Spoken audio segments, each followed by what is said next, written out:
I know it takes a lot of courage to stand up at an event like this and to be so candid and to speak so openly. She's good enough to share her story with us today. Would you please make her very welcome, Gale Lamont.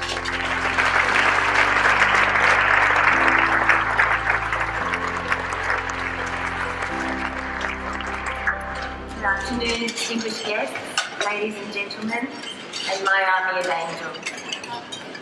My name is Gale, as you know, and I'm an alcoholic in recovery. I grew up in the western suburbs of Green Valley and, of Sydney, in a suburb called Green Valley. And that area back then was mostly housing commission, very little infrastructure, and a lot of struggling families, a lot of dysfunctional families. Not all of it. My family, however, was dysfunctional. I had a stepfather and mother who fought physically and verbally often. There was a lot of alcohol in home. However, the story I'm about to tell you about my life is about my life, and I do not lay blame at the feet of anyone. I had my first drink when I was 13 years old, my first alcoholic drink, and I loved the feeling that it gave me.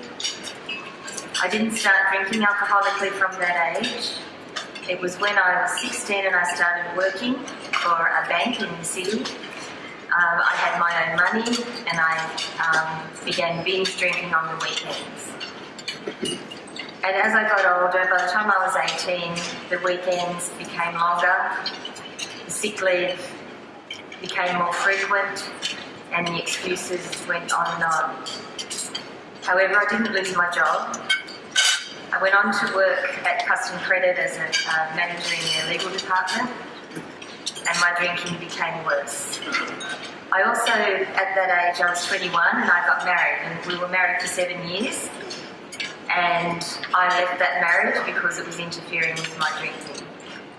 So now I was living alone and drinking every day, and then I got a job at a law firm in Sydney, and whom I still work for. However, from the day I started working for the firm, I was going in between binge drinking and trying to stop myself from drinking. And it got to the stage where once again the sick leave mounted up, the excuses mounted up. I met a man and remarried again, and we were together for 16 years. When we met, we would drink together until he realised he could stop and I couldn't. I couldn't and I didn't want to, because I thought I've got a handle on this. I'm working, I'm functioning, I'm paying my taxes. By the time I was 40, I went into my first rehabilitation for alcoholism. I was told when I was 21 years old that I was alcoholic. The psychiatrist told me then that I was an alcoholic, and I didn't want to listen. So at 40, I went into my first rehab, and I was mortified that I was in this place with drug addicts. That is how far my denial, that's how strong it was. Here I was, an alcoholic who couldn't live one day without getting drunk, without missing work, without contributing to society, and I was mortified that I was in a rehabilitation with people who were heroin addicts. We are one and the same. The problem is one and the same. I had 22 formal rehabilitations. I went to Northside Clinic 16 times. During those times, I tried to take my life. I was taking antidepressants and alcohol one night together, and my husband found me passed out on the floor, and I'd stopped breathing. he called an ambulance, and I had 13 grand mal seizures, one after the other. And I ended up in intensive care. And I came out of hospital and I kept drinking. I was back in Northside Clinic in 2005. And my husband rang me. It was the long weekend in 2005, and he said, "Gale, I can't do it anymore. You're making me sick." It still hurts.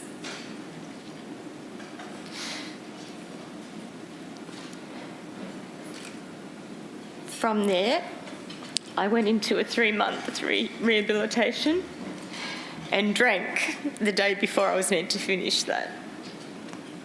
So now I'm living in a unit in Neutral Bay with a view of the harbour and the harbour bridge, an absolutely beautiful spot. But my days were spent in my pyjamas with the curtains closed, so nobody could see me and I couldn't see them. So the view was wasted on me. And I drank and I sat around in my pyjamas. I couldn't make it to the bathroom, so I sat in my own filth. I had empty bottles all around me, overflowing ashtrays, and the only time I managed to go out was to walk up that enormous hill to Neutral Bay Shopping Centre to buy more alcohol. I was full of self-pity. I would drink because I was a loser, and I was a loser because I would drink, and that's how I felt about myself. I hated myself, I hated my life. I prayed, I'd keep a Bible under my pillow saying, "God, can you please tell me what the punchline is for this life?" And the times that I did manage to get to work, and God bless my employers, they have supported me right throughout this. The times I would go to work, I'd see the Salvation Army there collecting on a Friday, and I'd think, when I was popping in a coin or whatever, that usually didn't have much money left, I'd think, I wonder if I'm ever going to need you guys. After my Northside Clinic refused to take me again after my 16th time, and so then I went on to St John of God. And I was there 5 times for varying lengths of time, 28 days, 10 weeks, until finally I had been to Royal North Shore Hospital on many occasions in their emergency department. They knew me. They knew me by sight. The police knew me very well. I committed a crime at one stage of my drinking that I was looking down the barrel of a 14-year jail term, and it being a first offence, I can only say that God intervened at that point. So, and I still drank. I was still drinking. In 2009, I once again was taken to Royal North Shore Emergency, and the psychiatric registrar then said to me, "Gale, I'm not sending you home this time. I'm sending you to detox for a week, then I'm sending you to Phoenix House at Manly for a month, and then you're going to go to Sealer Farm run by the Salvation Army on the Central Coast," which was a 10-month rehabilitation program for women. So towards the end of 2009, I arrived at Sealer. And I remember walking in. Actually, at first, I thought it was like a prison setup, because the girls were just coming in from their gardening duties, and they all had the same outfit on, like overalls and boots. And I thought, oh no, I have to wear prison garb. And then I heard a bell go off, and I thought, oh no, someone's escaped, but it was the lunch bell. But the moment I walked in, I was treated with respect. I was treated as though I was the only person in the room. I was treated... Does someone have a tissue? Sorry. Excuse me. A really ugly crier. You know, there's people that cry ugly. Thank you.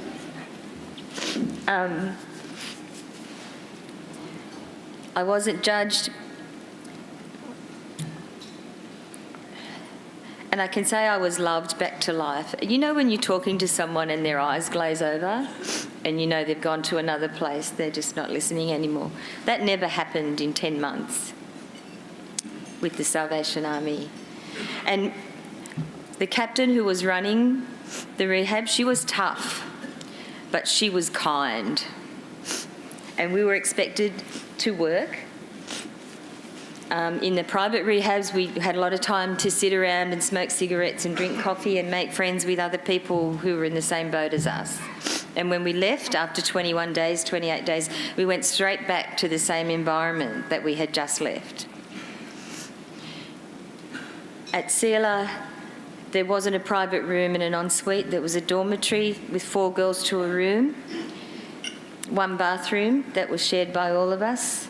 We were taught how to live again. We were taught to be contributors to society, not takers. And we were taught that yes, the way we were living wasn't right. It's not good for us. But we were also taught that what we did didn't make us toxic, didn't make us shame. We're not shame on 2 legs. We're human beings, but it is our responsibility to do something about it.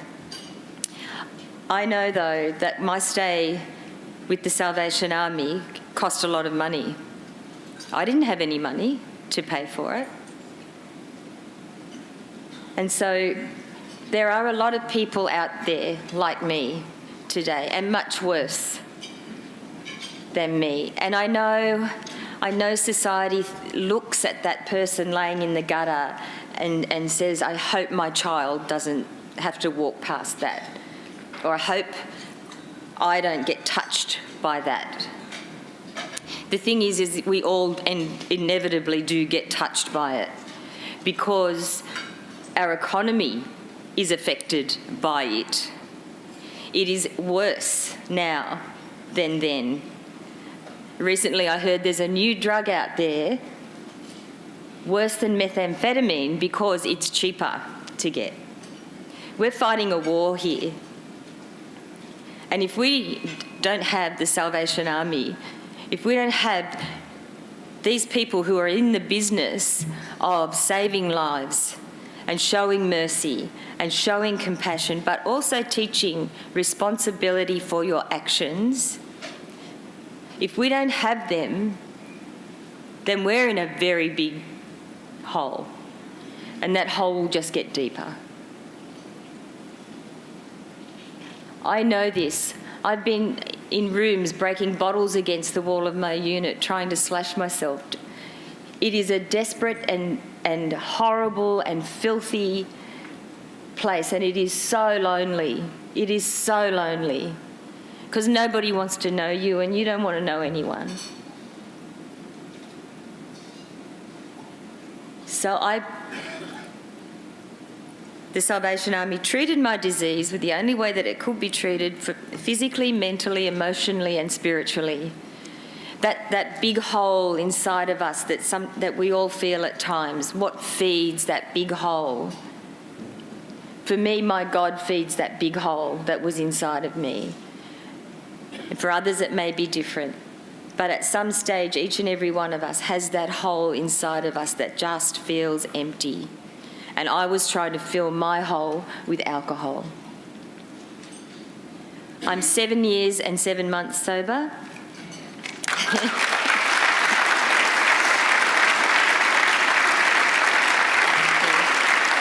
By the grace of God. And through the Salvation Army, they were the only people who could get through to me. But prior to that, I was 75 days sober in 10 years. And I now, in that 7 years, I became a soldier in the Salvation Army. I help in the administration in the office at my local corps. I'm on the worship team, so I do a bit of singing and a bit of keyboard playing on a Sunday, which I love. I'm also studying my Certificate 4 in musical theatre, and my friend Nicholas Christo, who's a professional director, directed us in Jesus Christ Superstar just in the end of March, which is ironic. And next year I'll be doing my diploma in musical theatre. Music has always been a passion of mine, and Nicholas will be there for that as well. I still work for my law firm, who I love. And today my days are so full, I sometimes get overwhelmed with how am I going to fit it all in. Compared to, the person standing before you today is unrecognisable to that person in the unit at Neutral Bay. There's no comparison. And I wouldn't swap my life now. I'm 58. I feel like I'm 28. And, yes, I'm making up for lost time, but I'm a productive member of society now. And I'm the first one to put my hand up to say, yeah, I'll do that. Because sitting on my hands, resting on my laurels will not get me anywhere. It's got to, dig in, roll up your sleeves and get into it and just live life and love people and love God. And I love my army of angels. Thank you.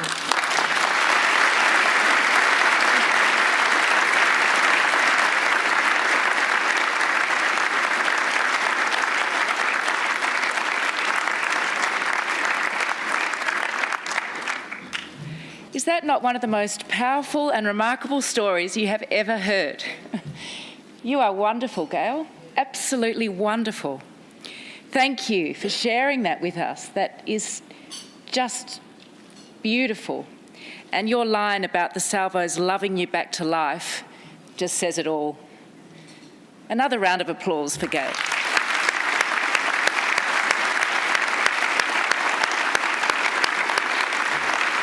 So as Gale says, her story is not isolated, and if Gale's story provokes your thoughts about anyone you know, or perhaps it's even you here today, who might need the sort of help that she has received, the Salvos would be honoured to help you, just like they've helped Gale.